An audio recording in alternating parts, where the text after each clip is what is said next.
Hello, I'm John Beattie. Welcome to Cask to Glass, the podcast where we examine the heritage and the flavour of Scotland's national drink and the world's favourite spirit.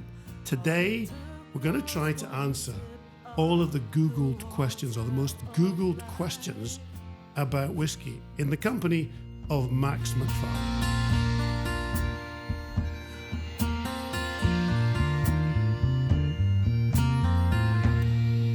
Hello, Max. Morning, John. This is a task, isn't it?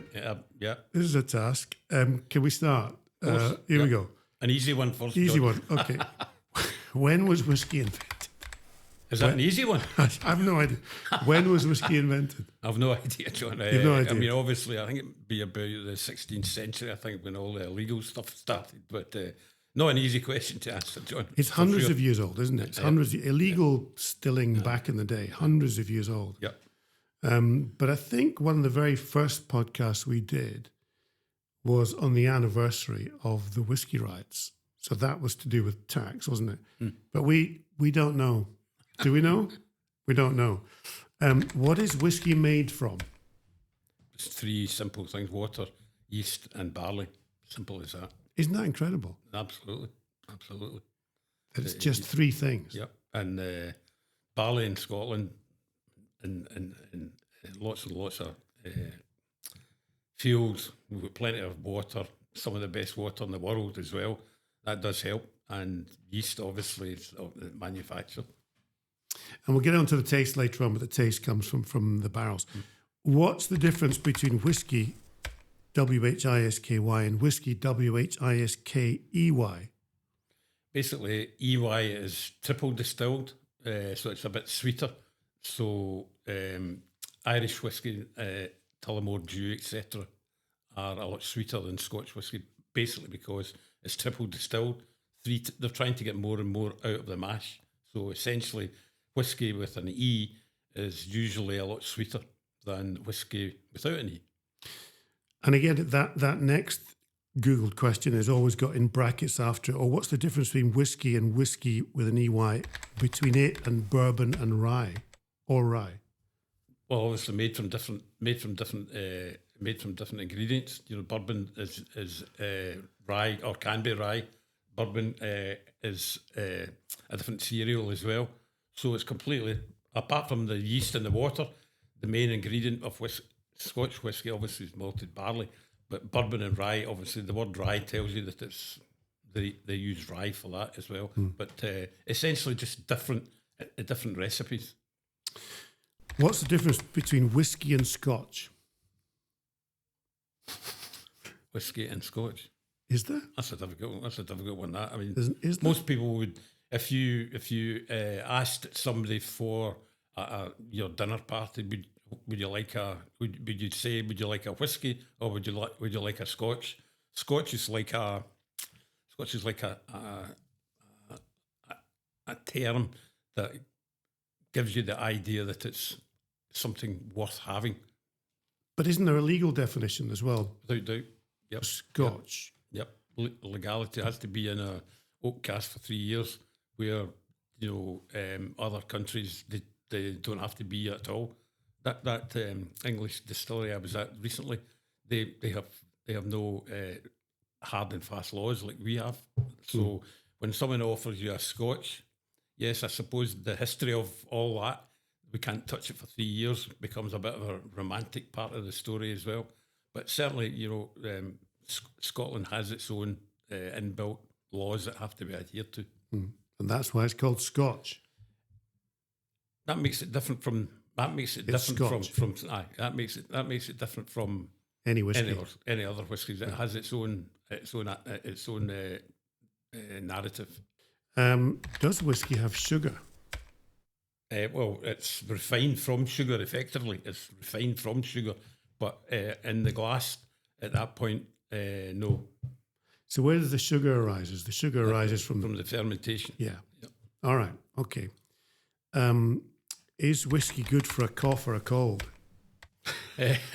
Well, any whiskey's good. Any whiskey's good for a cold. Yeah, it can be used for hot toddy, for example. Honey and lemon.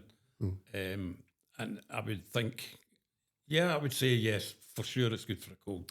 Just one though. Just one. Okay, we're coming into hot toddy. How do you make a hot toddy? Hot toddy is hot water, your dram, some honey, and some lemon. The honey is supposed to soothe your tickly throat. It's funny, isn't it? Even as kids, you were given a hot toddy. I know. Eggnog. What was the eggnog again? Was that not rum? Sounds horrible. It sounds was it not rum and a forked up raw egg? Maybe I had a strange your upbringing. household must have been different, John. I've never had an eggnog in my life. Strange upbringing. I know.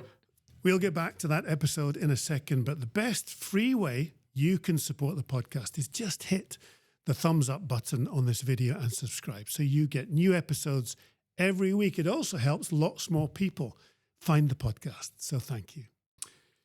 Well, we've talked about this on the podcast before. What should you take in your whiskey? There's an assumption that you should do it one way, but that's not true, is it?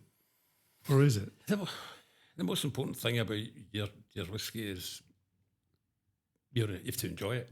You know, so you take it whichever way you like. The majority of the whiskies these days are 40 ABV. Obviously, you get cask strength ones.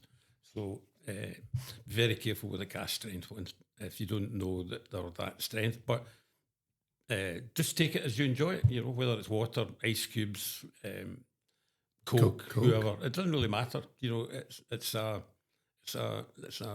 very, very important part of Scottish history. You take it whichever way you want. You can take it stand in your head if you want, but just take it whatever way you want.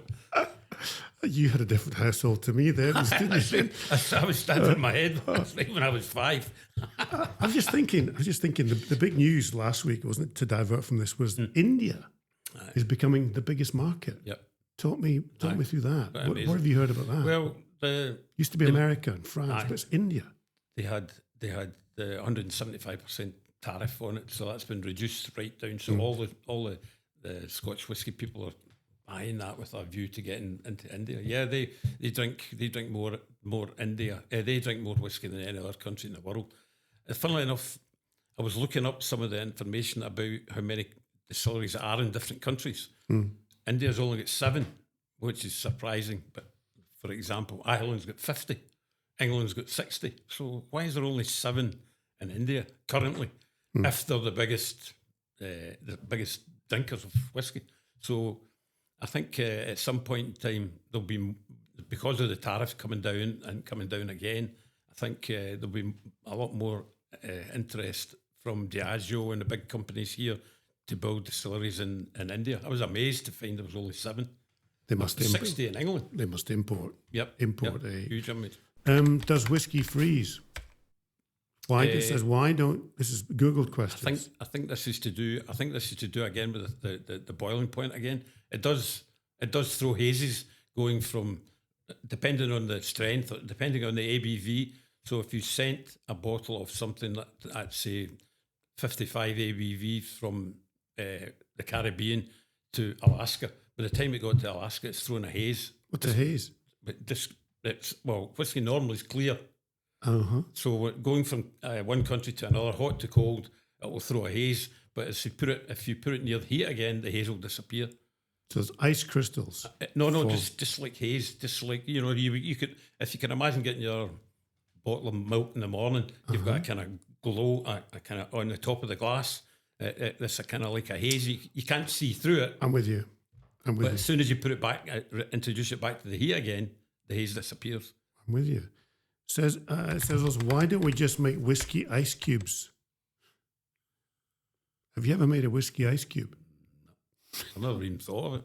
Never thought of it. It's a good idea. But innovation going forward, because of the value and the popularity of whiskey, who knows what's going to be innovated going forward?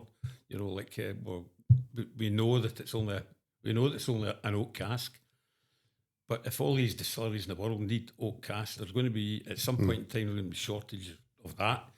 So innovation going forward, I think it'll play a big part in the future of whiskey. We should do that for a future podcast, shouldn't we? Innovation. have some whiskey ice cubes. Absolutely. See how well it might work. Eh? Stick some whiskey. I mean, I don't know what the freezing point of whiskey would be. If it's 0 degrees centigrade, which is what I think my freezer's minus 20. Should freeze. We'll try that. We'll try that. It says, will whiskey go bad in the bottle? No, just no. As long as the cork is tight, it won't change at all. Right. Should you store whiskey upright? Again, it's to do with the cork. Again, it's same as in wine. If it's a good cork, that like in wine, you sit it because of the tannic stuff in wine will fall to the bottom. Yeah. But whiskey wise, keep it standing up, and maybe keep it away from direct sunlight. Would maybe be the only thing. Keep it away from direct sunlight. I'd never thought of that because we store wine horizontally, but whiskey vertically usually. What does an age on a bottle of whiskey mean? That's the age means that's of the whiskey that's in that bottle. That's the youngest whiskey in that bottle. So if it says 7 years old, that's the age of the youngest whiskey in the bottle. Some of the whiskey in the bottle could be older, but they're duty bound to tell you what the youngest whiskey is. So 7 years old, that's the youngest whiskey in the bottle. Right. Should whiskey be chilled? Do people do that? Do you ever chill a bottle of whiskey? I don't think so. I think whiskey's better at room temperature. I don't think you need to chill it at all. I think it's better at room temperature. I'm looking ahead at some of these questions. These are the most, just to remind you, the most Googled questions about whiskey. The next one after this one's good. Will whiskey prices drop? I think looking at the amount of distilleries that are opening up, let's just say the world, I think at some point in time there's going to be a glut of whiskies. And at the blended end, I think they'll be undercutting each other. I think that will definitely drop. In the bottle, that is, John, in the bottle. At the other end, at the premium end, I think that will increase. So I think there's a two-way thing. I think the premium end, the prices will keep going up, primarily because the premium end is looking for even better and more expensive packaging and glass. So that end, I think, will go up. The blended end, down at the bottom, they're all fighting tooth and nail against each other. And I think that a bottle of whiskey at that end, blended end, will go down, but the premium end will keep going up. Where was the film Whisky Galore filmed? No idea. Well, I'm a fan of Whisky Galore itself. I'm guessing if I can remember looking when they filmed it, I think it's obviously been in the west coast of Scotland somewhere. I would suggest Tarbert Loch Fyne, somewhere round about there. That's a place to go, isn't it? Lovely. Up there, get the ferry from Kennaicraig or the other one from Clonnig to Arran. I was in Arran last week. 2 distilleries there. One in Lochranza and one at Lag. How are they doing? Do you know? That seems to be big distilleries. Lochranza one's doing really well. Lag have just recently brought out their first single malt. But I can't remember how old Lag is. I think it must be maybe about 5 or 6 years old. But it's amazing for an island. But of course, the popularity of Arran when it comes to visitors to distilleries makes sense. To divert, Arran's a good place. I hadn't been there much, but they keep saying it's if you're ever wanting to come to this country, Scotland in miniature, isn't it? It's got the glens, the mountains, the hills, the whiskey. You just need to get there first, John. You're suggesting the ferries? The boat, well, you've got Alfred and you've got Clansman, is it? The Glen Sannox. Glen Sannox. I believe Glen Sannox apparently is superb. But it's a beautiful island. If you like golf, some courses are not even 18. You can play 9, holes. 12, or you do whatever you like. Some of them are honesty boxes. Some of the courses just honesty boxes. You just put your money in the box and play away. So you're absolutely right, John. You're right. It's a miniature Scotland. Got a lot of places in Scotland where you can go free. Yeah. Or it's an honesty box. Do you know what struck me about Arran again is 2 things. There were honesty boxes for almost everything. There were farms with eggs. The baker in Black Waterfoot on the West Coast, the whole of the display was an honesty box. Mm-hmm. So you could pick up a loaf of bread, but you just left your cash. They trust you to do it. Aye. And then, have you been, there's a library on the top of a hill where you have to walk up this path past the waterfall. There's a wee library which was set up by a Native American woman. I know you're looking confused, but it's true. I'm taking all this in. No, it's true. And there are all these messages left. People have pinned them to the roofs and the walls. Thousands of bits of paper. They leave paper and a pen. And there are messages saying, just love each other, or I'm from America. You've been there? No, it's incredible. No, it's incredible. My son's going to Arran next weekend, I'll tell him. Beautiful. It's near Kildonan. Aye. Stunning. Kildonan, that. South. Aye, Very south. The battle or Kildonan Sound. Okay. Kildonan Sound, that's why. I've been in Kildonan Sound. Nice. Anyway, sorry. And there's a lighthouse. I love telling the amazing story of Scotland's whisky industry and sharing some positivity about one of the incredible things this country has given the world. Now, if you want to share some positivity too, leave us a 5-star rating wherever you are listening to the podcast. It takes you 10 seconds and will help Cast to Glass reach a much, much wider audience. What's the best whiskey for an old-fashioned? What's in an old-fashioned? Cocktail. I know, I'm just going to find out. I think I would go around the other way, depending on what you're going to put in it. You know, like if you're going to put Drambuie in it, which is very sweet, you're maybe better not to take a first of all Oloroso whiskey. So I would think, and then of course if you're going to use a blended whiskey, you've got caramel in it already. You know, so I would think something like I would go maybe Glenmorangie or Glenfiddich, just because it's a nice smooth whiskey and you can almost add anything to it. You know, Drambuie is usually the one of the favourite additions to it to make an old fashioned. Says it's part Angostura bitters, 2 ice cubes. Yeah, aye, cocktail. Aye. Be careful what you're putting. If you're going to use, say, Drambuie, you're going to put that into something that's already sweet. It could spoil it completely. But yeah, no, it's a great cocktail on a winter's evening. What whiskey can you only buy in Scotland? Hundreds. One of the most Googled questions about whiskey. The majority of the whiskies that are produced in Scotland by the big producers are export. As we know, so I forget the percentage of Scotch whisky that's exported. To get one you can only get in Scotland, you're probably as well to go to the distillery shop. So if you're visiting Glengoyne, for example, the shop there may well have exclusives that the company don't sell, to the usual supermarkets and things like that. So if you're looking for something unique, probably go to a distillery shop, and they'll have something pretty unique that you wouldn't be able to buy elsewhere in Scotland. And it wouldn't go to England, it wouldn't go to Ireland, it wouldn't go to America. It would be a shop special, if you like.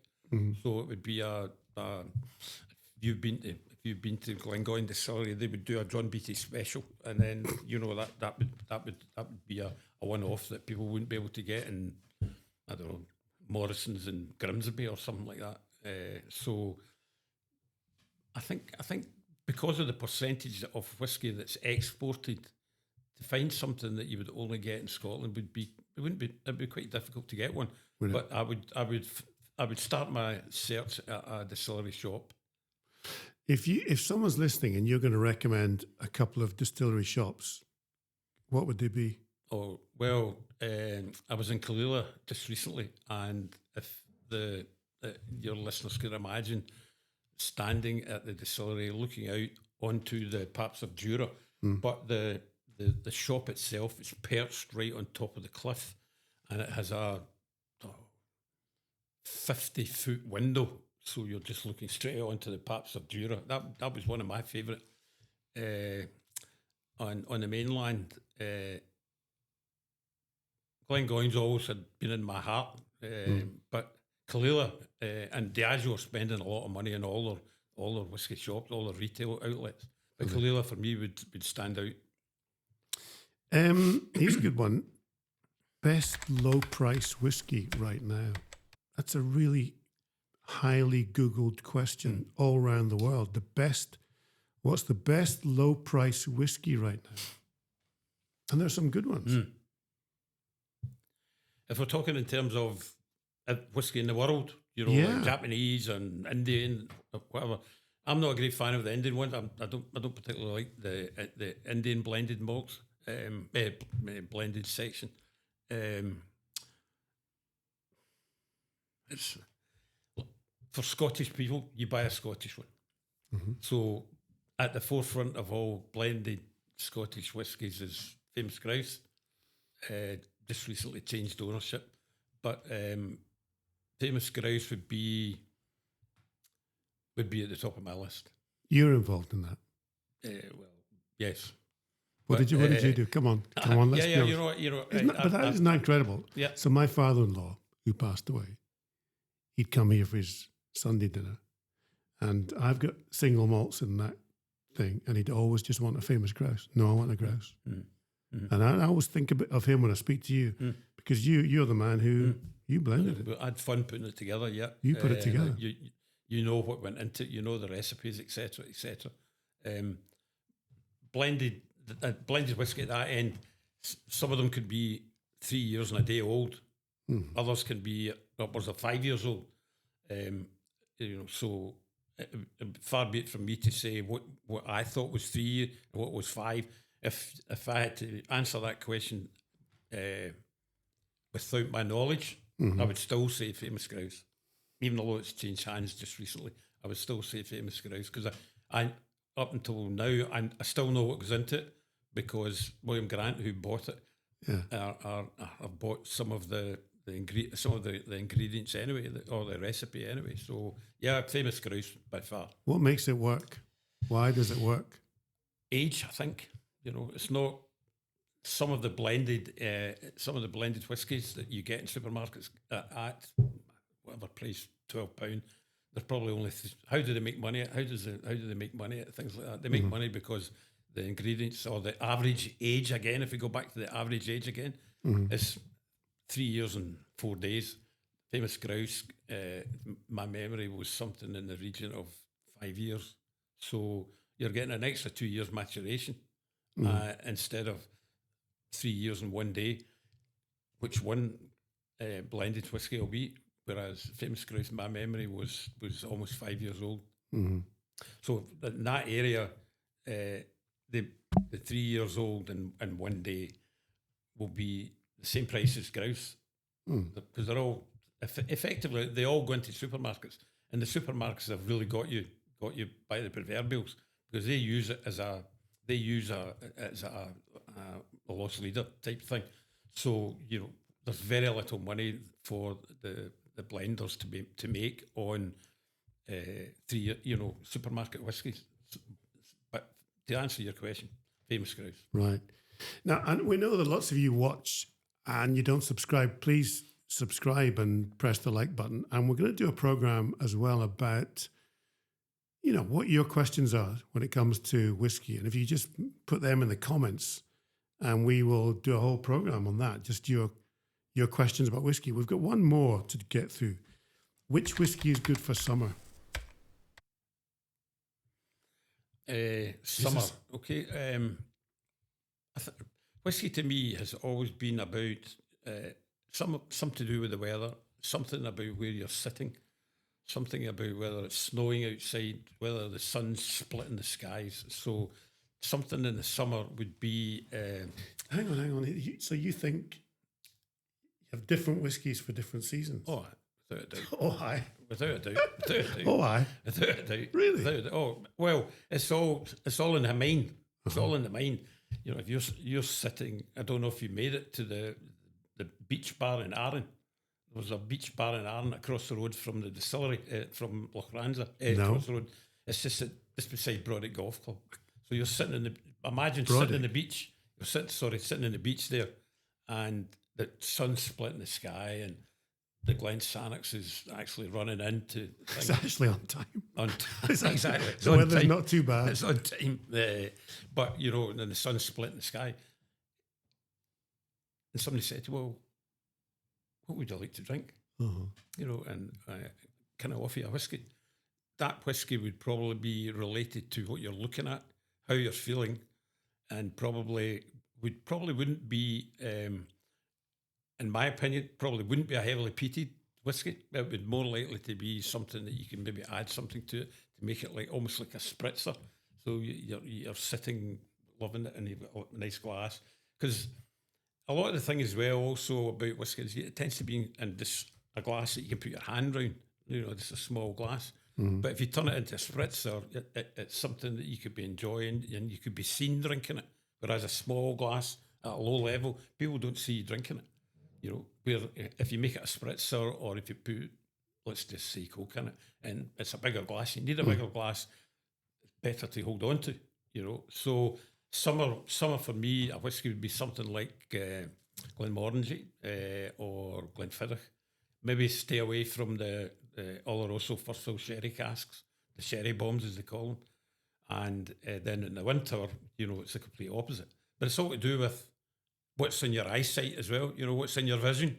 If you're looking at the sea and it's flat calm and the sun split in the sky, I would suggest, you know, a Glenmorangie or Glenfiddich with maybe some ice. And so it's in your hand and you're looking at this beautiful view. You probably wouldn't even notice that you're drinking it because it's so nice. It's all to do with what's in your eye, what's in your vision, in my opinion. Brilliant, Max. Thank you. We're never going home. We're never going home. Can we stay with you in Scotland for the rest of our lives? We're never going home. Never going home. All it took was one sip of the water.